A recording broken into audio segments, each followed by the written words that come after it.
watching the video. Can you please save a little bit time, like and subscribe to SkypluS have mover to increase? On at approximately 8:31 p.m. EDT, July 17, 1996, Trans World Airlines Flight 800 takeoff, Kennedy International Airport, JFK, crashed 12 minutes after takeoff. Before, the airplane departed from Elinikin International Airport in Athens, Greece as TWA Flight 881 and arrived at Kennedy International Airport at about 4:38 p.m. This is scheduled international passenger flight to Rome with a stopover in Paris. The aircraft was refueled and the crew was changed in Kennedy International Airport.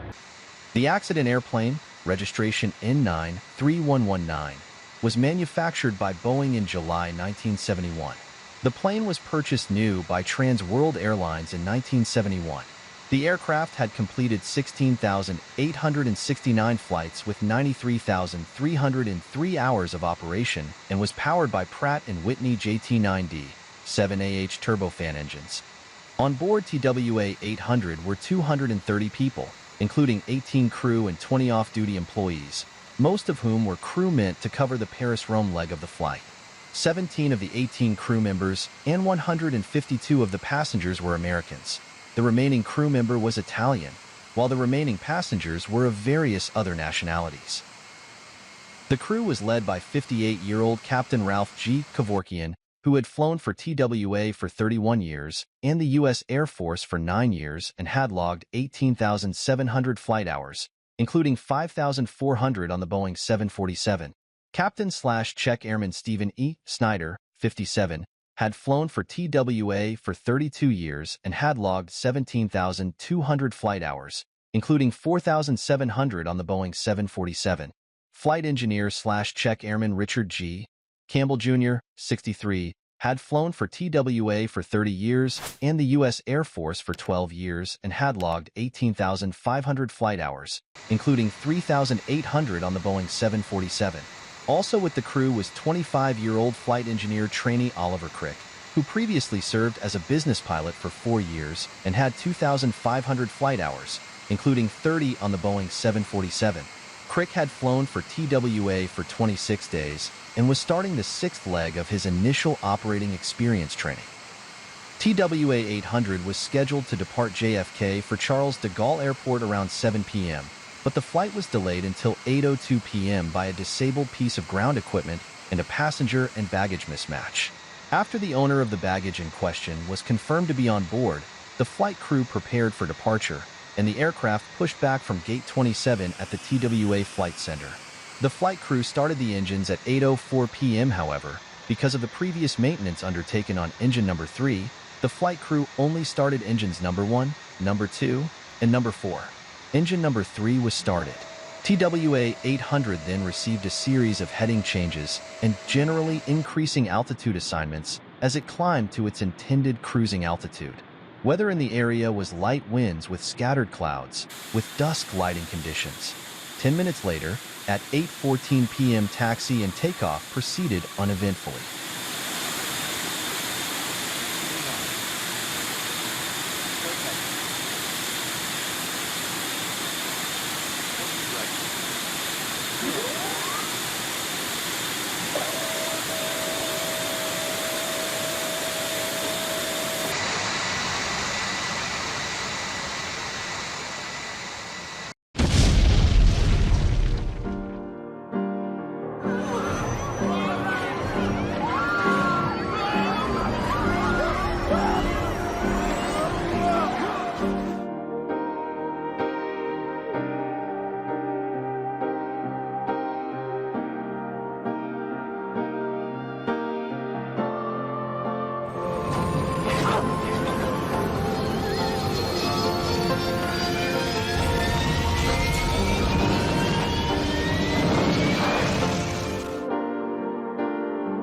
"38 seconds later, David McLean, the captain of Eastwind Airlines Flight 507, operated by Boeing 737-200 21 U.S., reported to Boston ARTCC that he just saw an explosion out here, something like that. It just went down into the water. Various civilian, military, and police vessels reached the crash site within minutes of the initial water impact. They searched for survivors, but found none. All 230 people on board died in the crash. It is the third deadliest aviation accident in U.S. history. Accident investigators from the National Transportation Safety Board, NTSB, traveled to the scene, arriving the following morning amid speculation that a terrorist attack was the cause of the crash. The NTSB was notified at approximately 8:50 p.m. on the day of the accident. A full GO team was assembled in Washington, D.C., and arrived on the scene early the next morning. Meanwhile, initial witness descriptions led many to believe that the cause of the crash was a bomb or surface-to-air missile attack. In the case of TWA 800, the FBI initiated a parallel criminal investigation alongside the NTSB's accident investigation. Search and recovery operations were conducted by federal, state, and local agencies, as well as by government contractors. Personnel in an HH-60 Pave Hawk helicopter of the New York Air National Guard witnessed the explosion from about 8 miles away and arrived at the scene of the explosion while debris was still falling into the water, forcing the crew to retreat. Remotely operated vehicles, ROVs, side-scan sonar, and laser line scanning equipment were employed to search for and investigate underwater debris fields. Victims and wreckage were recovered by scuba divers and ROVs. Later, scallop trawlers were used to recover wreckage embedded in the sea floor. In one of the largest diver-assisted salvage operations ever conducted, often working in very difficult and dangerous conditions, more than 95% of the airplane wreckage was eventually recovered. Relatives of TWA 800 passengers and crew, as well as the media, gathered at the Ramada Plaza JFK Hotel. Many waited until the remains of their family members had been recovered, identified, and released. Examination of the cockpit voice recorder, CVR, and flight data recorder data showed a normal takeoff and climb, with the aircraft in normal flight before both abruptly stopped at 8:31 and 12 seconds p.m. Talk to me. What do you have for us? At 8:29 and 15 seconds p.m., Captain Kevorkian was heard to say, "Look at that crazy fuel flow indicator there on number 4. See that?" A loud noise recorded on the last few tenths of a second of the CVR was similar to the last noises recorded from other airplanes that had experienced in-flight breakups. This, together with the distribution of wreckage and witness reports, indicated a sudden, catastrophic in-flight breakup of TWA 800. Investigators considered several possible causes for the structural breakup: structural failure and decompression, detonation of a high-energy explosive device such as a missile warhead exploding either upon impact with the airplane or just before impact, a bomb exploding inside the airplane, or a fuel-air explosion in the center wing fuel tank. Close examination of the wreckage revealed no evidence of structural faults such as fatigue, corrosion, or mechanical damage that could have caused the in-flight breakup. The breakup could have been initiated by an in-flight separation of the forward cargo door, as had occurred in the Turkish Airlines Flight 981 or United Airlines Flight 811 accidents, but all evidence indicated that the door was closed and locked at impact. The NTSB concluded that the in-flight breakup of TWA Flight 800 was not initiated by a pre-existing condition resulting in a structural failure and decompression. A review of recorded data from long-range and airport surveillance radars revealed multiple contacts of airplanes or objects in TWA 800's vicinity at the time of the accident. None of these contacts intersected TWA 800's position at any time. Attention was drawn to data from the ISLIP, New York ARTCC facility that showed 3 tracks in the vicinity of TWA 800 that did not appear in any of the other radar data. None of the SE sequences intersected TWA 800's position at any time. None of the reviewed data showed radar returns consistent with a missile or other projectile traveling toward TWA 800. Further examination of the airplane structure, seats, and other interior components found no damage typically associated with a high-energy explosion of a bomb or missile warhead. Of the 5% of the fuselage that was not recovered, none of the missing areas was large enough to have covered all of the damage that would have been caused by the detonation of a bomb or missile. None of the victims' remains showed any evidence of injuries that could have been caused by high-energy explosives, because no evidence was found that an explosive device detonated in this or any other area of the airplane. The overpressure event could only have been caused by a fuel-air explosion in the CWT. There were 50 U.S. gal of fuel in the CWT of TWA 800. Tests recreating the flight conditions showed the combination of liquid fuel and fuel-air vapor to be flammable. A major reason for the flammability of the fuel-air vapor in the CWT of the 747 was the large amount of heat generated and transferred to the CWT by air conditioning packs located directly below the tank. With the CWT temperature raised to a sufficient level, a single ignition source could cause an explosion.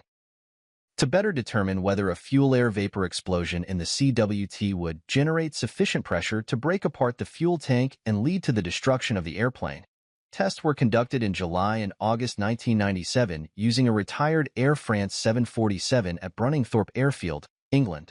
These tests simulated a fuel-air explosion in the CWT by igniting a propane air mixture, which failed the tank structure from overpressure. While the NTSB acknowledged that the test conditions at Brunningthorpe were not fully comparable to the conditions that existed on TWA 800, previous fuel explosions in the CWTs of commercial airliners, such as those of Avianca Flight 203 and Philippine Airlines Flight 143, confirmed that a CWT explosion could break apart the fuel tank and lead to the destruction of an airplane.